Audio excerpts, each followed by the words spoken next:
millions and millions of times. She is now releasing a 2-part album. I caught up with her recently. Dagny, so cool to have you on the show. Thank you for having me. Where do we find you right now? Right now, I'm in Oslo, in my apartment. And one thing you definitely can do is release half of your debut album. Side A is being released, Strangers or Lovers. This was always a bucket list item for you. How does it feel now that it's actually happening? It's super nice. I can't believe it's been, I've just been waiting for this moment for so long. And I'm so excited and also like nervous, but just mainly excited. I'm just can't wait to see how people feel about it. Backbeat was the single that sort of propelled you. Zane Lowe picked it up, and then for it to appear on Grey's Anatomy, when it appears on a show like that, your life is about to change.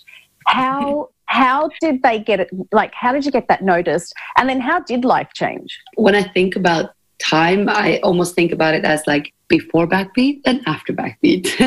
And, it was, we've been working for so many years, but actually when Zane Lowe played that song, it was like everything changed overnight. And it was such an exciting time. I mean, it's been an exciting time ever since, with one kind of exciting thing happening after the other. Like Grey's Anatomy was, that's a show that I've been watching like religiously since I was a kid.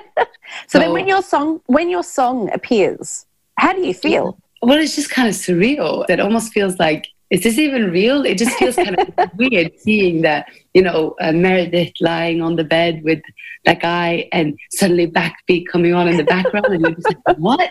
What's just happening? And I've discovered so much music through that show.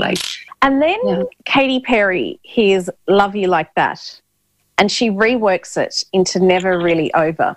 Tell me about that moment. Yeah, that was a weird one because, I mean, first of all, I was really honored that, I make music to inspire and for people to feel something. So for the fact that, they got inspired by my song, and that was such an incredible feeling. But in the beginning, I didn't really believe it. I thought, you know what, I'm not going to get too excited because I've heard these stories about, artists like Katy Perry and Rihanna and stuff. And, they hear a song and then they're like, oh yeah, I'm going to release this song. And then, 4 years later, it comes out. So I thought to myself, okay, I will believe it when I can actually download it on my Apple Music.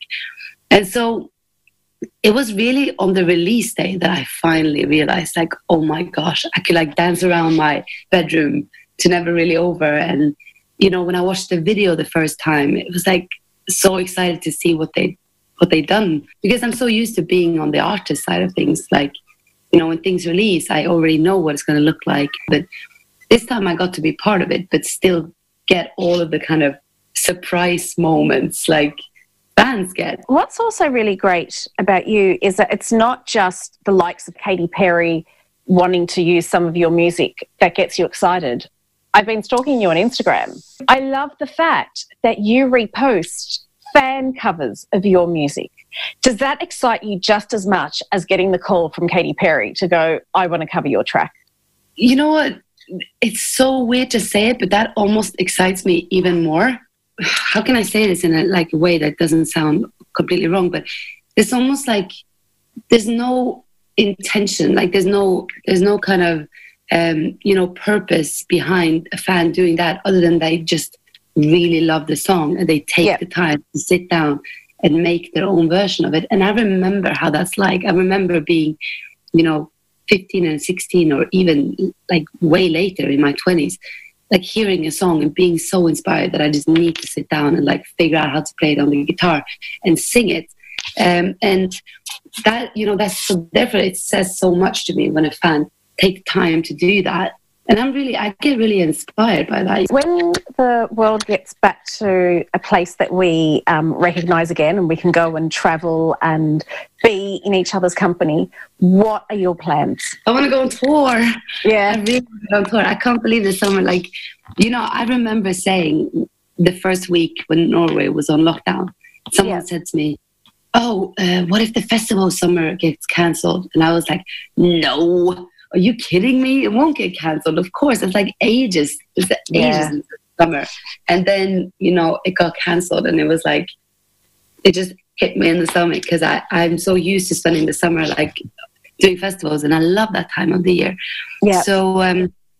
So I think like my first plan is just to put a massive tour together and go touring with the album. Well, I hope you're able to make that happen, and when everything is back to normal and you are touring, that we see you in Dublin. I hope so too. Yeah, so cool to talk to you. Enjoy the fact that you can tick this thing off your bucket list, and it's the first of many successful albums coming out.